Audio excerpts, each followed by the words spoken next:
Hello, hello, hello. We're just talking about McDonald's, believe it or not. Live virtual audience that is starting to pop up I was into still our doing work. I didn't space. even see what time it was. Wow. I know. Oh my goodness. What is going on? You are watching and, of course, listening to Tags Live, aka Talk About Gay Sex, the live edition, where we're here every Wednesday night on the Crowdcast platform. This is episode 679. I am your host, Stevie V, alongside partner in crime, Kodi Maurice Doggette. Hell the hell you doing, Kodi? Hello, darling. I'm doing wonderful, especially since it's Top Appreciation Day. Did you see that? I did not see that. Is it top? There's a day for everything. There's a day for everything. It's going to be tomorrow when you guys are hearing this. It'll be Tuesday, the 3rd. But still, if you want to appreciate your poppy, come and hit me up, okay? Thank And you. just so I heard you right, top appreciate as Top opposed to bottom. Appreciation Day. Exactly. I I mean, I guess like. bottom Appreciation Day should be coming up too, but You know what's really good about that is that there's so much emphasis always on, oh, look out for the bottoms and this and that. And I agree with that. But we don't always look out for our tops as well. So I think that's really good that you found this holiday. Holy I Day, love yes. it. Yes. Holy day. We are live. I see James. Hola to you. I see some other familiar faces that we have seen. Doug, Diego, James, Diego. hello. And as you trickle in, we want to hear from you. That's why we do this live show is that, and by the way, if you're listening to this when this officially drops tomorrow, Thursday, as it always does, consider joining us on Wednesday night at 6 p.m. Pacific or 9 p.m. Eastern Time, as we really love to hear from you. And it's fun. It's you get to weigh in on some of these hot topics. And by the way, we really encourage you to rate and review us. I'm going to be saying that a lot because it really does help us in the algorithms. It helps us get seen a little bit more. We've been going strong for so many years, 8 years to be specific. But I Wow. remind you to rate and review us and give us a good review and tell us why you like us. It will just help us do well. And we appreciate it so much. Okay, so much to get into. This was a Pride Month is over. The Diddy trial is also wrapped, Kodi, and we won't Mhm. spend too much time on it, but the Diddy trial, we just had to talk about it. And why do we have to talk about it is basically is he is a pop culture icon that has been under investigation in jail along the likes of people like Austin Austin Wolf. Wolf, He's in the yes. same jail as well as Luigi Mangione as That's well. So right. um, Free finally, Luigi. yeah, the jury came to a conclusion. Here's what they said as it wrapped. Count one of racketeering conspiracy, not guilty. That was the biggie one, Kodi, because that Yeah. was the one that RICO cases, things that are organized crime, things that are like sex trafficking,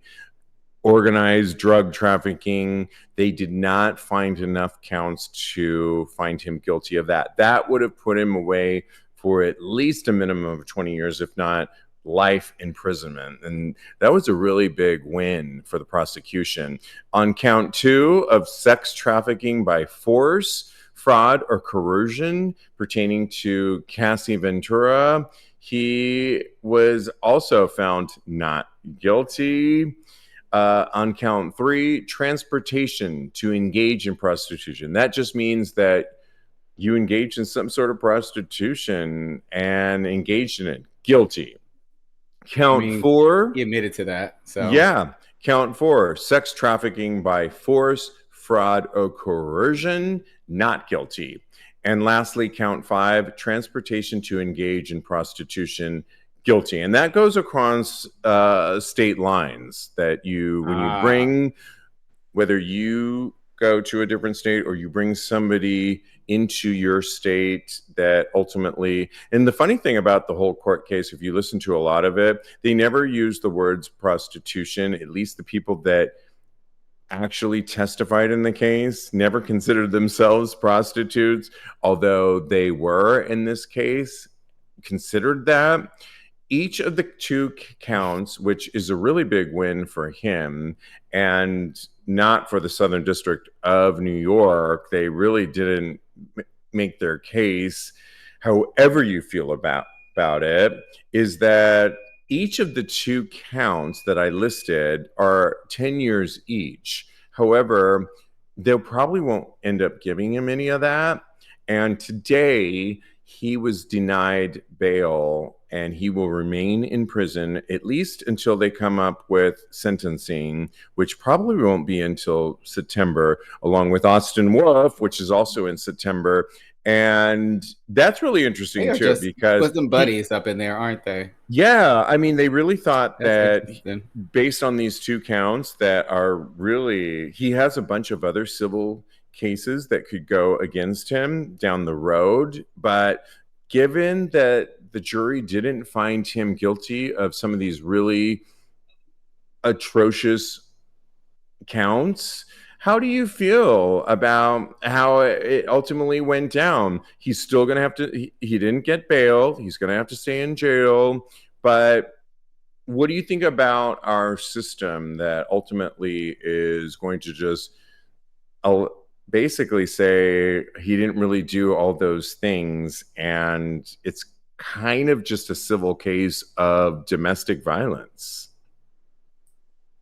So I might get some pushback for this because I do feel like they were going to have a hard time making all those other charges stick. It's just really, I feel like if it was a domestic violence case, I think they would have had a better chance. I do feel like the racketeering and all of the organized crime things, even though he did some pretty heinous things, and there's still conjecture about him doing a bunch of other things that do resemble organized crime, I still think that it's very difficult for them to prove. And you're right, they didn't do a good job of it. So I hope that they give him a lengthy sentence. It does give me hope that the judge denied him bail. He was very livid about that. From what I have seen, reports that I have seen, I think he even asked to speak to the judge. So I do think that this is, I hope they give him something that is substantial, because there's conjecture out there that he will only do an additional couple months in jail because he served so much time already. I think because I've been following this case a little bit, in that if Cassie had actually nobody ever went to the police to actually put these cases up. In other words, a civil case where you can actually prove a lot more. It was a federal case. When it's a federal case, you have to prove so much more. I do think that, and it has to be a reasonable doubt. There was text messages between Cassie and Jurg, according to Jane, she went by, that really showed maybe they were somewhat involved in this. It was too muddied and foggy to actually make the claim. In a federal case, as I've learned, you have to really make your claim.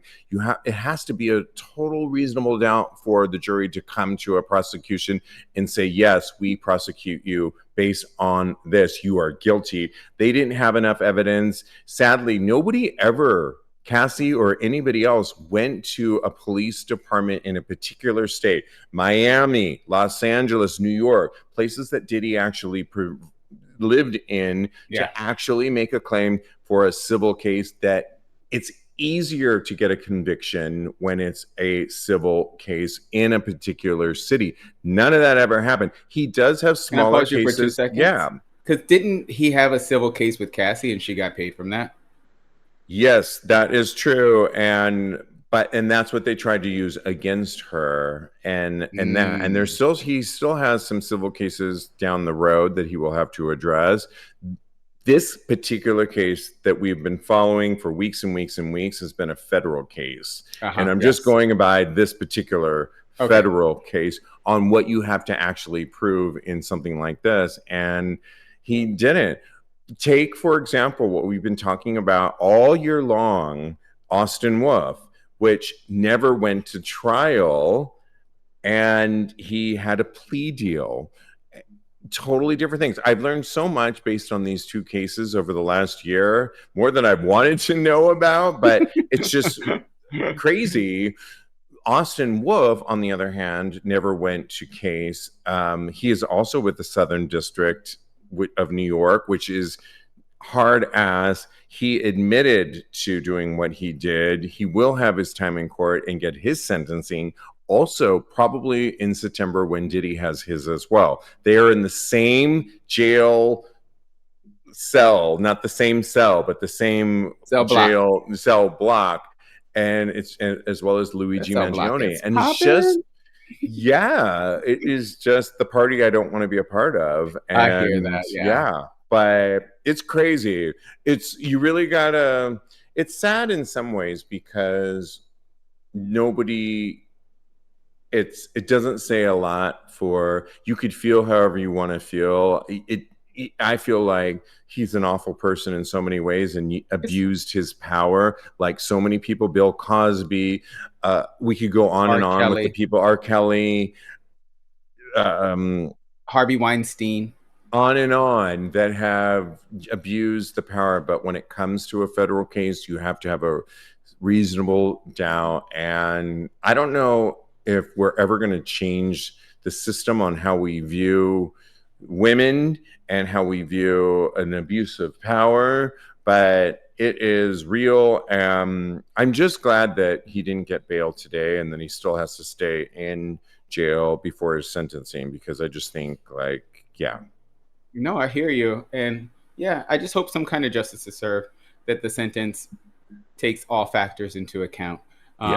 But yeah, I also feel like we're on CNN right now. So that was, I just lived my little fantasy right there. Okay. Let us know how you weigh in on this. We had to talk about it because, by the way, he had male prostitutes at a point in time. And the way it stands that I've understood is all he's being charged with now is hiring prostitutions, male and female. And taking them across state lines. I'm not going to say that I have or not at a certain point in time. Don't go to jail, honey. Don't get caught up. I'm just saying, if you think that he's still guilty of something, it's something that is really somewhat minor now. He is in jail now. We'll see. But yeah, we will continue to hold on 1 second. Yeah. Do we have a second to talk about how him hiring these male prostitutes has anything to do with how he feels a little bit emasculated? Because like the rumor out there is he's not very big. So maybe that's one way we can bring it into our realm. So I don't know. What do you think about that? Has that ever have you ever felt like that? Have you ever been intimidated by somebody else's penis size? I know you're dragging it. No, I have not. I've welcomed the penis size. Oh, look at you. Yeah, and I am not very small myself. Oh, you dragging this. When we go to the nude beach, there's it's like a three-legged race out there. There's one mark in the sand from your penis down there. So. Yeah, so no, not intimidated by that at all. And yeah, we'll leave it at that. Okay, well, I have been intimidated before because really, you're big yourself. Oh, thank you, darling. I know.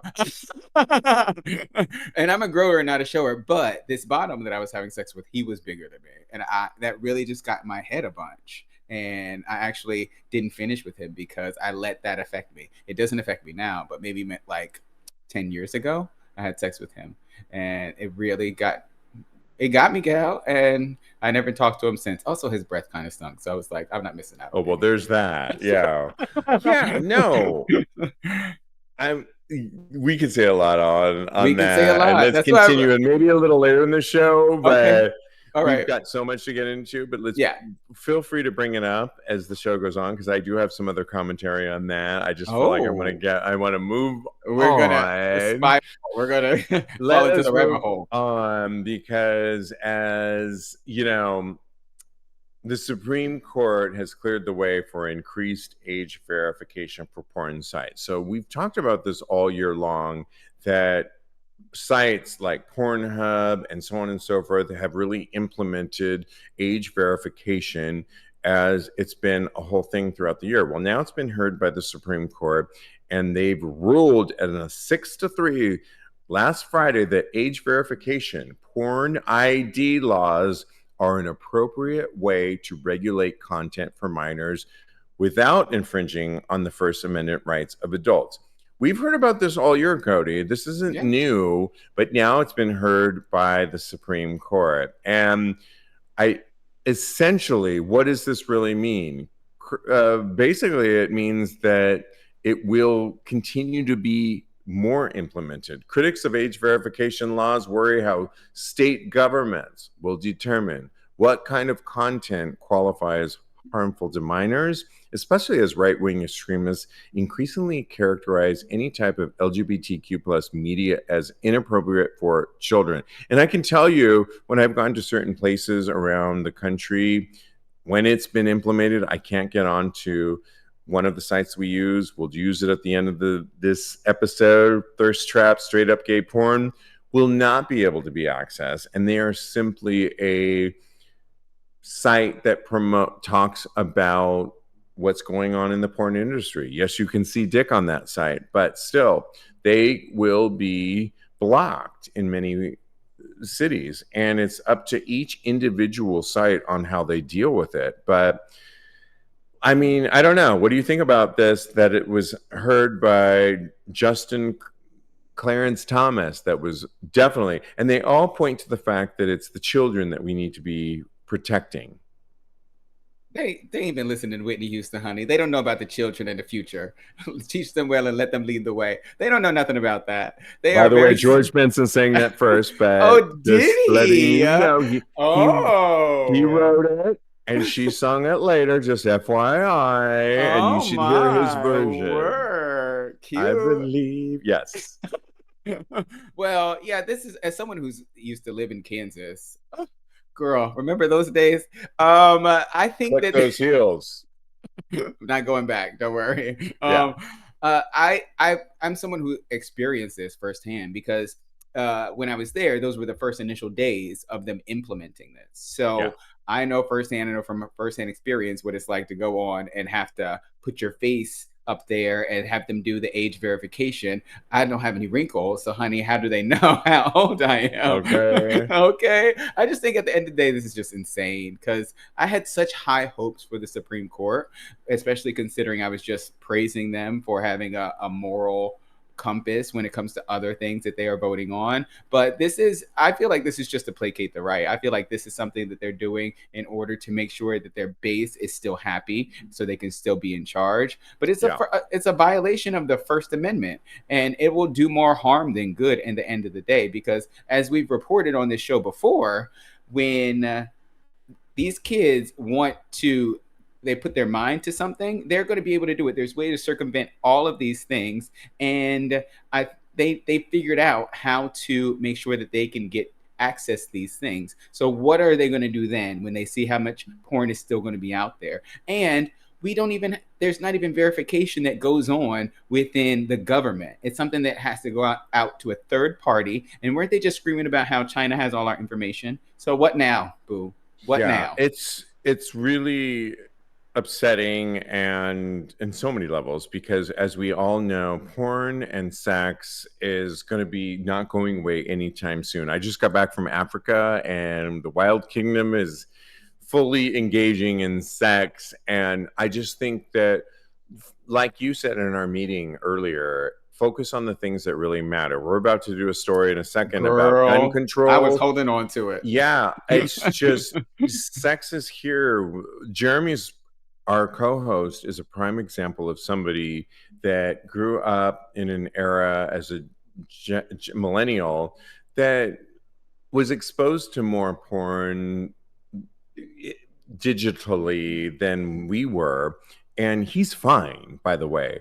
Yeah. And it's not about that. And so I just think we're focused on the wrong things, but we have to keep in mind the Supreme Court right now is exactly what Donald Trump wanted. He put in successfully more conservative judges, and that is why we're seeing what we're seeing, is that they're always going to rule this way. And it's such a hypocrisy if you look at it in any ways. I mean, just look at priests and everybody else taking advantage of sex. Has always been something that is here to stay. That's why we do this show. And to actually block and say that sex is not good and to demonize it is the reason why we get into trouble. And so the more we're going to probably hear more stories, sadly, about things like this. Doug, watching us live, says, I'm sure all you need is a VPN to get around it. And That's right. yes, you're right. True. Yeah. And Clarence Thomas and Anthony, I forget how to say his first name, Scalia, they got a whole library of porn that they are not sharing. Like, and I'm sure there's some boys on there too. Oh my God! Allegedly, we don't want to get in trouble. Allegedly, that's the case. Yeah, girl, you come with Supreme Court like that? No. I mean, they're coming for us. I'm coming for them. I don't care. At this point, that is Steve Rodriguez's viewpoint. It is, and I stand by it. But let's move on, because sadly, Pride produced a lot of things, so many good things we were talking about on episode 678. But there was a shooting that happened by Stonewall here in New York City that a lot of people were worried about. What did this mean? And a lot of people thought two young girls, right? 16 and 17 were shot. They were actually shot. The 16-year-old girl who was shot in the head near Stonewall on Saturday night during basically Pride now have a different storyline. And we were going to do this story the other day, but basically she was involved in the shooting. Somehow she was struck by a bullet, but it was also... the story goes that she was actually involved in it. Am I right on that? She was the shooter. She was the shooter. Yeah, she attempted to shoot a boy in the head, and somehow she missed, but she was really close from what I understand. And it hit someone that was celebrating Pride, another young lady, but it hit her in the leg. And then she got shot in the head. Yeah. It was a boy that was struck by the bullet, I think. No, it was a girl, I think. A girl. Okay. Yeah. This story is continuing to develop, but I'm glad we didn't do it the other day, because actually we would have gotten it wrong, and it's developing, but it doesn't sound like there was anything related to homophobia. It was more, I use the word gang related, Kodi? I wouldn't go that far. I don't know. It's developing. Yeah. Also developing right now is a bar that I've come to know and love, Lambda Lounge here in Harlem. Wednesday morning, here a gunfire erupted outside of Lambda Lounge. It's this really good Black-owned, all-inclusive bar in Harlem that I love. The only Black-owned LGBTQ plus bar in the area, leaving 2 men injured. And according to NYPD, the shooting took place just before 3 a.m. at the bar located at Adam Clayton Powell Jr. Boulevard. A 51-year-old security guard and a 39-year-old man were both shot in the leg and rushed to Harlem Hospital by EMS. Thankfully, both victims are expected to recover. But the suspect, believed to be in his 20s or 30s, was last seen wearing a mask, white tank top, and blue jeans. And police are asking anybody that have any information. But when you hear these incidences, what are your thoughts? Well, I agree with you that, like you said in the previous story, that this is something that we should be focusing on. We shouldn't be focusing on porn. I think it's absolutely ridiculous that the Supreme Court is addressing having a war on sex, but not having a war on guns and what's actually killing people out there. This young lady that got shot in the head, I think she was 16. That's Yeah. ridiculous for her to have a gun. It's absolutely insane. I need for people to get these people in charge. We need to start protesting because they need to get the priority straight, because this sex should not be, there should not be a war on sex. I'm Yeah. sorry. At the end of the day. Also, our safe spaces should be safe. I feel like these two shootings so close together is telling me that they're. I hope that they're not related to homophobia. I honestly don't think that either one of them are. I think that maybe the second one might be something of a lover's quarrel or something like that. But I do think that our safe spaces need to be safe. We need to be more vigilant about making sure that they are, and that there's no weapons involved in any of these places. Yeah, So, absolutely. yeah. What do you have Great to points say? being just that I think, yeah. Let's switch gears here to something we were talking about on episode 678 just the other day. You can listen to it. Guys, we were talking about how to approach an open travel excursion with your partner. Like, say you want to go on a vacation and you want to open up the relationship when you travel. Remember that conversation, Kodi? Oh, for sure. We Right. talked about it with Teddy. It was interesting, to say It's the really good. We least. get into it. Listen to episode 678 because we're really getting into it. But now there's a follow up story, totally unrelated, but I couldn't help but talk about it today. Guys shared their rules to ensure open relationships work. So I really like this because there's a study that report that couples in monogamous and those in non-monogamous relationships report equal levels of stability and happiness.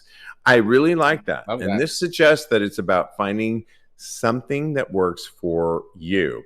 And I like that Me because too. I've approached my relationship in my 50s and we have our own thing going on. We are not necessarily, I mean, we are so committed to each other, Mhm. but we have had fun with others. And I have to Yeah. say, it's been working out. We don't do it all the time. I could talk a little bit more about it after I read some of these, but basically, we just don't have any hard and fast rules. Like, we're not totally closed and all of those things. And I also think it relates to if you get into a relationship later on in life, like I have with my partner, we're not so committed to heteronormative rules that just say you have to be monogamous. And I really like that concept that queer people have a different set of rules and laws, and we get to make it up as we see fit. I think so many people fall into a heteronormative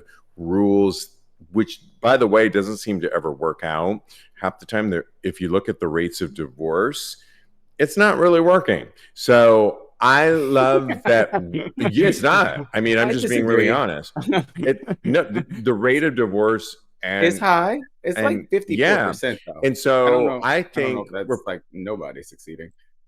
I just think that the way when you're older in life, it's just more realistic, and we have our own. Here's some of the things, though, that how to approach. It was recently asked on a Reddit thread. Somebody said, "I'm considering an open relationship. What are some of the rules that you have that help make it work?" Here's some of the things that people said. Honesty. A man who's been in a triad for the past 25 years laid out his rules. Total transparency and open communication. I'm going out to have sex with Bob on Thursday at 8 p.m. at his house. Any other relationship can take priority.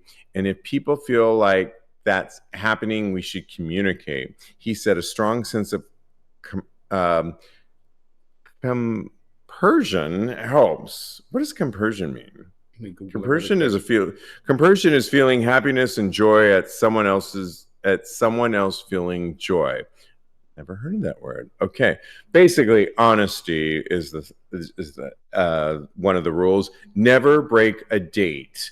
This was somebody that said something that if you're going to get together with somebody with your partner, don't break that date. Don't flake out. Is kind of the thing. No dates, just sex. But if you're unsure, meet the guy in public first. I kind of like that one. Be open is supplemental. Fun, said somebody else. Absolutely never break any plans to have sex with someone else. We are very mindful, intentional about making and keeping each other as the primary priority. Power of veto. I'd say controlling jealousy is the most important thing, said another. Talk Mm. a lot about it before doing it and go through possible scenarios. Then make a list with rules. Try to exclude anything that would make either of you jealous. And I like that one as well. Do any of these resonate with you that you would talk about if you were to share, if you were to go into an open relationship? Okay, so don't think that'll ever happen, but I do think that if some of these rules can even apply Yeah. to a monogamous relationship, because prioritizing your partner, if never break a date, that's a really great one. That applies to a monogamous relationship as well.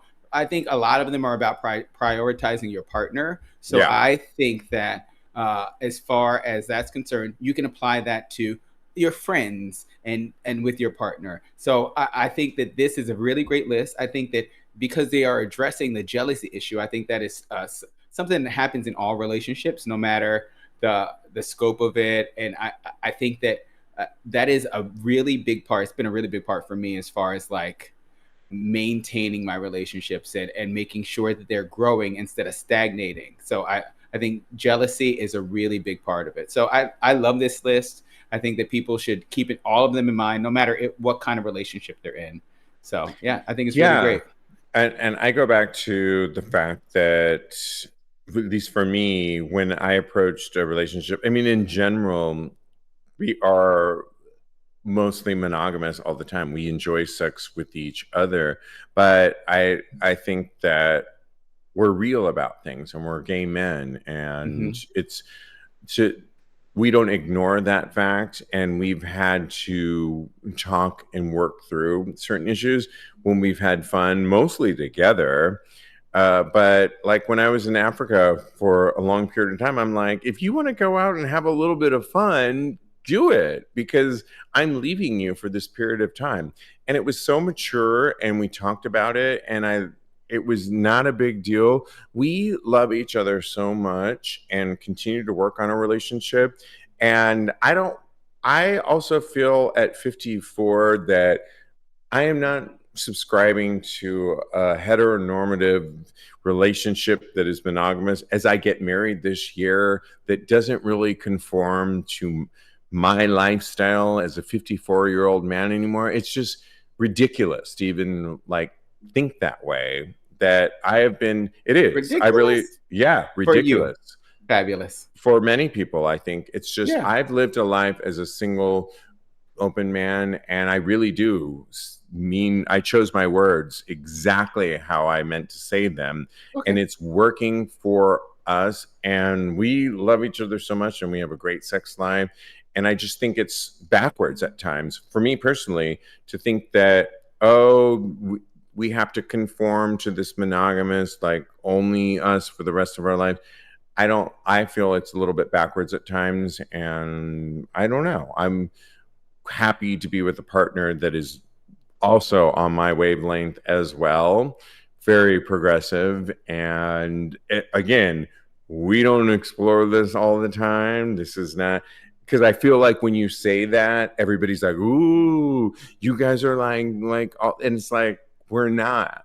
And I don't have the time to convince you what our relationship really looks like. But if you want to think that we're like out with everybody else every time, that's on everybody else to think that. We're not. We know who we are. We check in with each other. We love each other, and we have an amazing sex life.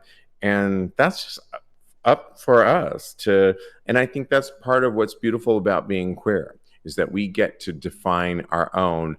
I don't. I didn't sign up for this marriage to be in a heteronormative marriage that half the time doesn't work out.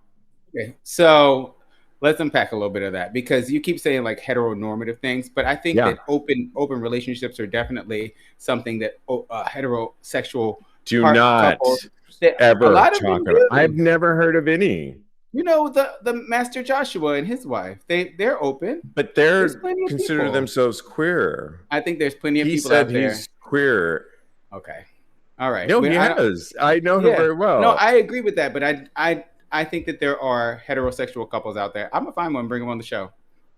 Bring him on the show. Cool. I think you're going to have to hand pick those, but in general, we all know most eh, like heterosexual people do not subscribe to any of the things that we're talking about, and we've placed a lot of that, I feel, I on our community. so I And I think think that that that's just backwards, and I don't want to live that way.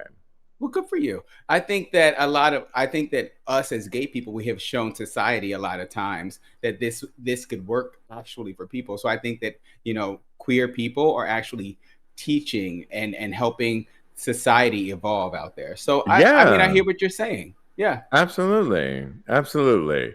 Moving on to sluttiness, which is kind of what we were talking about. You think No, open, if you think open, monogam. I know I'm sorry. Oh my God. open relationships isn't Ethical sluttiness.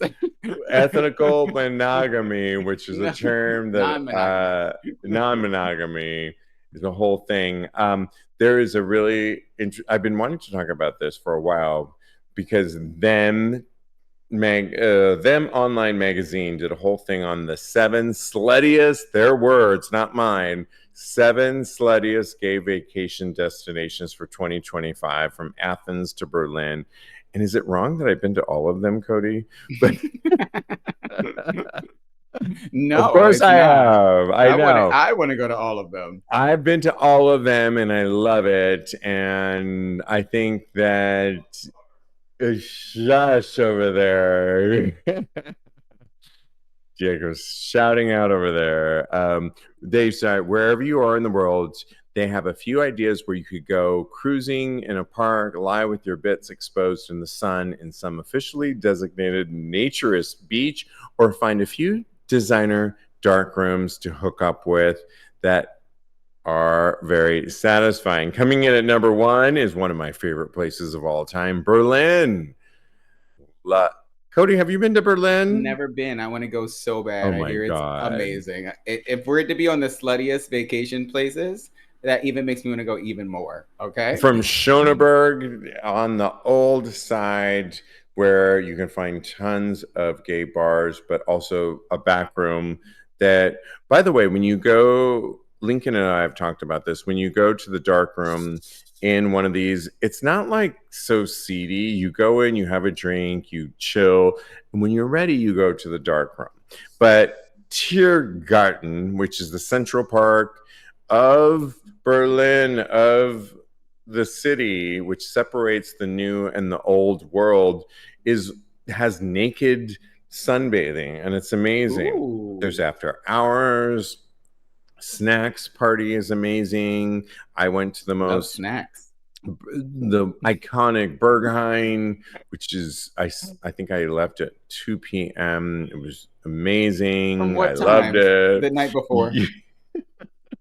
So much fun. Coming in at number two, Montreal, Canada. Okay, come on. It's not, it's, you can totally be slutty there. I love Montreal. St. Catherine Street is brilliant. I love it. There's all kinds of, what do you call them? Bathhouses? Bathhouses. Yeah. But I had my first bathhouse experience in Montreal. love Montreal. It's Coming in at, amazing. yeah, Rio de Janeiro, which I celebrated my 40th birthday, and I've been there 3 times. Ooh. Oh my gosh, so much fun. Just go to the gay beach and meet people. It is just, I love Rio. I mean, come on, it's Rio. I've It's never one of been. I my want to go. favorite spaces. I love Rio. I miss it. I love Sao Paulo as well. I just love it. Athens, Greece, I was surprised because I was going to say Mykonos, but Athens, Greece. I've been to Athens. I loved it, but there's all kinds of queer spaces happening in Athens. And what I remember is they created these bar spaces that were smaller, but I mean, come on, the Greek men. I mean, do I we was need to say almost anything? married to a Greek man, so we were Yeah. domestic partners. Yeah. So Okay. I went to Athens with him. It was amazing.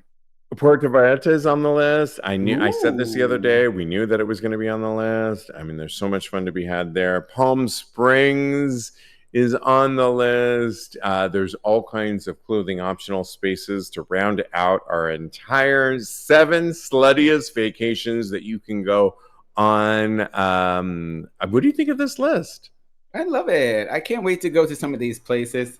I've always wanted to go to Rio and Berlin, and those are my next 2 big trips. So I can't wait. Yeah, and I think all the places that I have been, like Athens and Puerto Vallarta, Yeah, I've had a significantly slut. I feel like I have a slutty time anywhere I go. Honestly, you can definitely do whether I'm that whether I'm anywhere. with somebody or not, I just go. And Paris, yeah, I had Oh, Sex in the Paris. Street there. Surprised that if they did 8, I'm Saw sure you elite. Paris would have been next. Spain Yeah. should have had a few more spots on there. Sieges, Spain. Oh my God. Just the Yeah, sluttiest place that I've ever been in my life. And it was fantastic. we are live, and Doug says Rio. Ooh, Brazilian boys. Yes, please. I mean, Oh, Avakashi is what I had at the beach, which is the vodka and pineapple. Avakashi. That's all I ordered, and oh, I love it. I love it. I love, love, love. If you know anything about me, I love travel, and it's one of my favorite oh things. yeah. So It's amazing. There's nothing like it.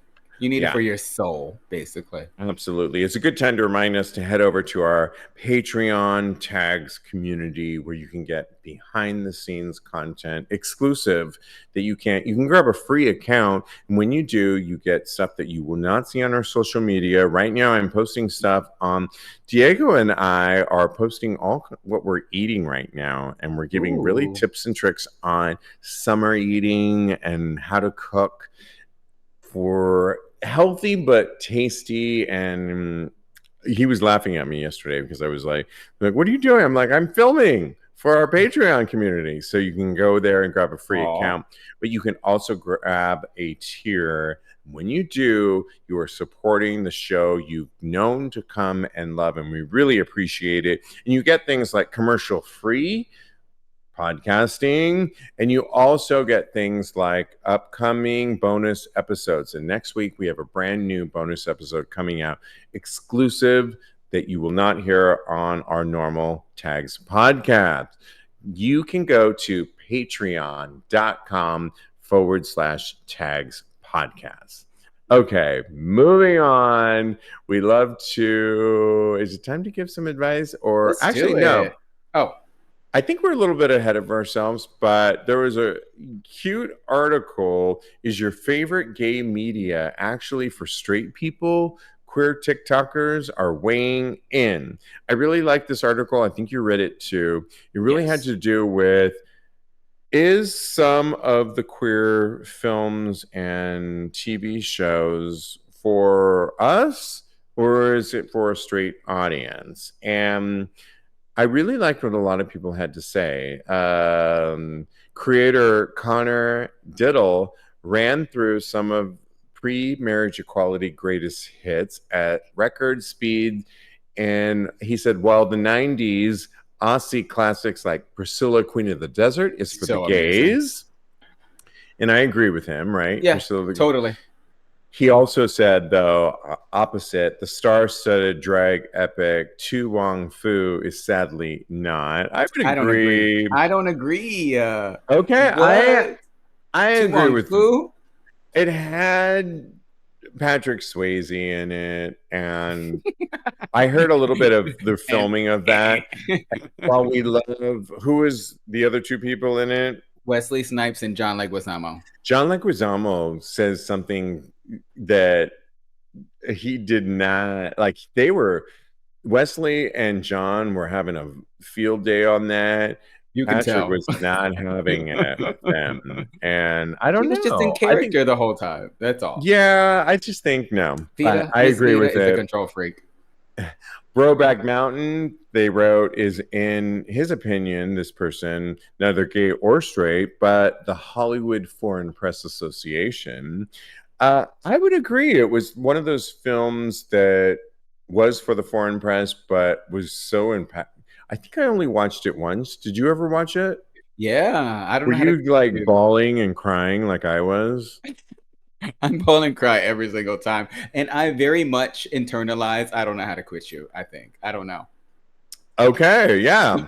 I mean, Call Me by Your Name also had a lot of straight women love it, and that's great. By the way, this isn't really a testament on whether it's good or bad that who this is for. It's just Yeah, all of us strangers is strictly for the gays, according to this person, as is Joel Kim Booster's Fire Island. Remember that? definitely. They made that for us by us. That was definitely for us. Somebody else went on to go on to TV shows. Like, what are some of the TV shows that are for gays or not? First up, fellow Queer as Folk was definitely for us, wouldn't you Oh yeah. say? Oh, No, with as much gay sex as that was in there, of course it was for us. yeah. Queer Eye for the straight guy, not necessarily for us, for a straight crowd, and I would agree with that. Um, Noah's Ark, definitely for the gays. Yes, 100%. for us.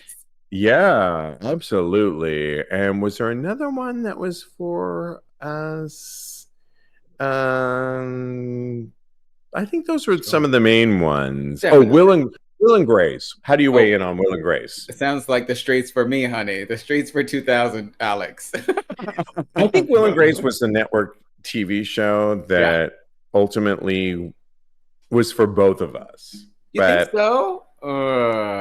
I don't know. well, I do. I was for it in the beginning. I mean, hello, it had Cher, Madonna. Who else guest starred on it?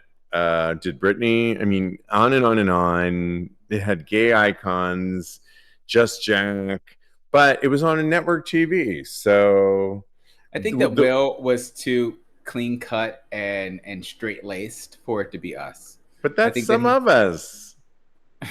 Woo.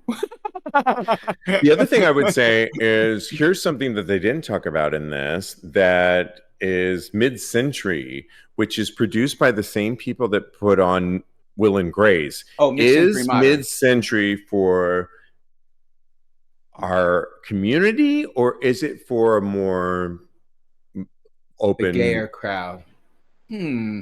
Well, I think it's that one for is for both because if you remember in the first TikToker, he said that the birdcage was for both because it had characters that could Eh, gravitate towards. I love the birdcage. You don't love the birdcage? I like it, but yeah. And I feel like this has a very equivalent feeling to it. Like it has some things for the streets and it has some things for the gay. I mean, Nathan Lane. You can't have Nathan Lane in anything and it not be gay. It's super gay when he's. Yeah, I mean, you have Harvey Keitel and anything, and it's pretty gay. I mean, I'm not mad at any of these things. I mean, I think we need both. We need a more mainstream type of content to hit touch all of us so that it brings us all together. And then we sometimes just need Drag Race that is just like our own little thing, right? You know, Drag although Race is being co-opted, girl. She, yeah, I mean, I don't really care to be honest. I just yeah, think, yeah, I think Doug says watching us live. I know I saw it. Which one did he say? Love Love Simon. Yeah. Simon. Okay, what was that? You never seen Love Simon? Oh I my god, I love did. it. It's so good. But it is for the straights. It is for them. It is. Yeah, not my I thing. Yeah, but yeah, it's about a gay guy that's pining for I think a straight guy at first, and then he ignores the gay guy and then falls in love. I don't know. It's something like that. I It's love good. it. All right. Well, we love to give advice on the show, and tonight is no different than any other night. You can always ask us for advice. We'll give our handles at the end of the show, or go to TAGSPodcast.com and email us, whether it's sex or relationship advice. We are here for you. This one was deleted on Reddit, but I remember reading it a little bit, and here's what they wrote. The headline only. I'm sad I never got to experience love at 55-year-olds. So, Kodi, we talked about this in our meeting, and basically what this person was saying was they turned 55 and they've never really experienced love, and they really feel like they don't have a chance now at love. And did they miss the boat? Did they miss the opportunity? And I say no, because as I said in our meeting, I met my love of my life at 53. And I also said, I told one of my best friends in San Francisco years ago when he asked me, like, well, do you want to meet the love of your life? And I said, nope, not until my 50s. And apparently I said that. I said, and I, You're psychic. Oh my God. yeah, because I thought, no, I'm not ready. I will not, I have too much to do. I'm like, and he said, you said that, no, I don't need to meet my love of my life. I'm not ready for that. Not until my 50s. And lo and behold, I put it in the universe and met him at 53. So, yes, you can meet the love of your life. And what I would say to that is that you offer so much later on in life.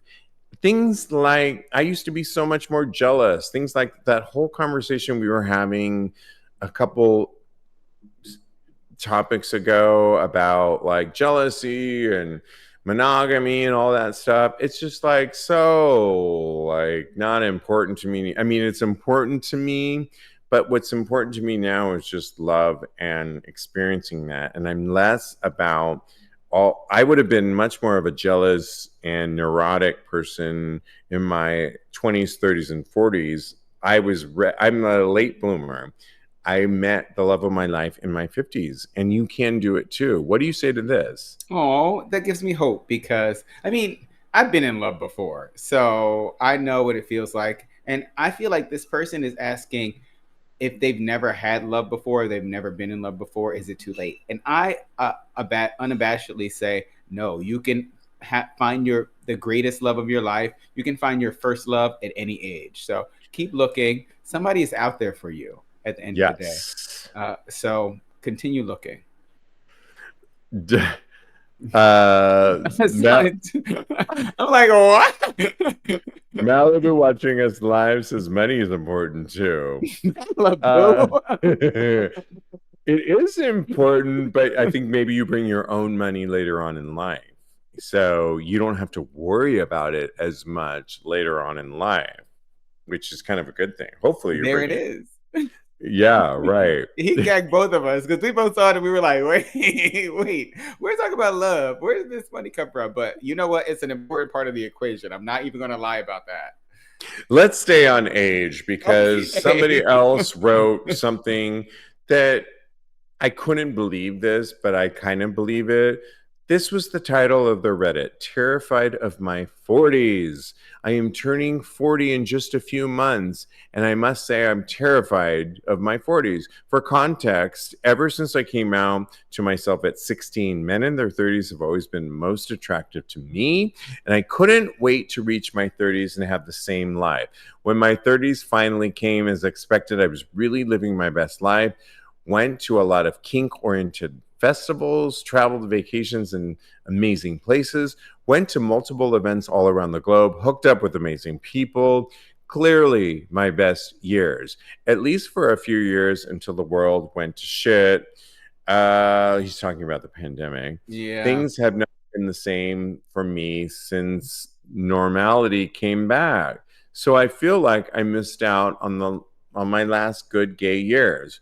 Now, he writes, I'm 39, a couple of months away from my 40s. Everyone around me is pressuring me to have a big party for it. And I did that, honey. But I just don't want to celebrate. That new decade scares me. I know it's stupid, but that means turning back to my best decade while realizing I wanted to have more of it. I'm afraid of my body won't be able to follow my mind anymore if I were to continue living how I live now. The worst thing is I have people around me telling me, what? You're turning 40? No way. You don't look that old. I guess they mean it in a positive. So what should I expect from the upcoming decade? And let's just start with you because you are in your 40s. I'll get to me. How dare you? Nobody knows that, Steve. You're not supposed to be telling my age on here. I am 40 and a half, and I'll be 41 on July 22nd. Send me presents. Okay. Yeah. This person does not need to worry about anything like this. I feel like 40 is such a like milestone, and I feel like for all the wrong reasons. I feel like 40 now is not what 40 used to be. Look at J Lo now versus the Golden Girls back in the day. Okay. Right? Come on now. I am in my 40s. We're not going to say how old. And I think that I am just as vibrant and If not more, attractive. right? Excuse me? If not more. Uh, you know what? Because I know who I am and I know what I want. So you're That's right. the beauty. That is the I've beauty. heard, but the beauty of aging anyway is 30 is no longer what it used to be. 40 is no longer. 50 is the new 30. Mama, I feel preach it. like more just on top of the world than ever before. I mean, I own my age. I just think confidence comes with aging. I hear that. And if this person is worried about their body not being, if you take care of your body, then your body will take care of you. So, how about you invest in your body and your mindset and growing Yeah. and making sure that you are capable of evolving and into your 40s because it's an amazing time and I think a lot of people will attest to that it's one of the best times of your life. I'm having a great time. Thank you very much. Well, it's time for our final segment. I put it in our chat.